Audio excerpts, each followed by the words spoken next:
To the U.S. now, where a judge and Democratic candidate for Ohio State governor is in trouble for some controversial and candid remarks he made on social media. He bragged openly about his sexual history and linked his comments to defending Senator Al Franken. Let's bring in Molly Thomas, who is tracking all of the comments and the reaction to those comments. So what's the judge saying? Well, John, they don't call him Supreme Court Justice for nothing.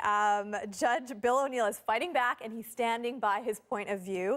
And even though he deleted his original Facebook post, we have it for you, and I will let you know it is long, and pay attention to the details. Let's take a look at that. Bill O'Neill writes, "Now that the dogs of war are calling for the head of Senator Al Franken, I believe it's time to speak up on behalf of all heterosexual males. As a candidate for governor, let me save my opponent some research time. In the last 50 years, I was sexually intimate with approximately 50 very attractive females. It ranged from a gorgeous personal secretary to Senator Bob Taft, whom as my first true love, and we made passionate love in the haycroft of her parents' barn, and ended with a drop-dead gorgeous redhead who was a senior advisor to Peter Lewis at Progressive Insurance in Cleveland." So sexual escapades aired in the public square, and knowing the offices of those people, it obviously tells you who those women were. O'Neill since took down those specific names and references, but I want to tell you one interesting thing, John. In his original post, there was a mistake. In his first post, he actually forgot the word personal secretary, and so it originally had said, "I had made passionate love to Senator Bob Taft."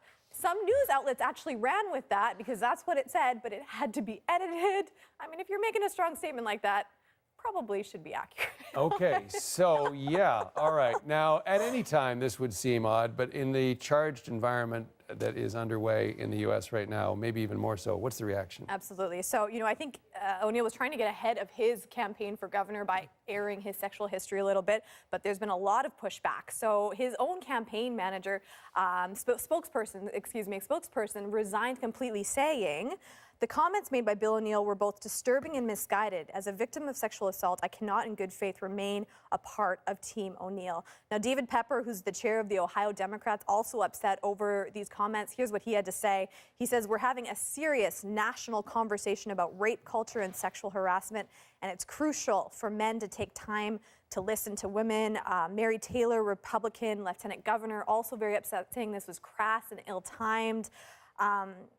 And Judge O'Neill, well, he does not agree, John. He posted another post, even though he deleted the first one. Here's what he had to say. He defends Franken and says he has apologized, so move on from that topic. And he goes on and says, "For anyone that's demanding my resignation, hear this. I was a civil rights lawyer actively prosecuting sexual harassment in cases on behalf of the Attorney General's office before Anita Hill and before you were even born. Lighten up, folks. This is how Democrats remain in the minority." So he is still fighting this one, standing by what he first said. The reference to Anita Hill, of course, referencing Clarence Thomas. That's happening about 25 years ago. Okay, thanks, Molly. You're welcome.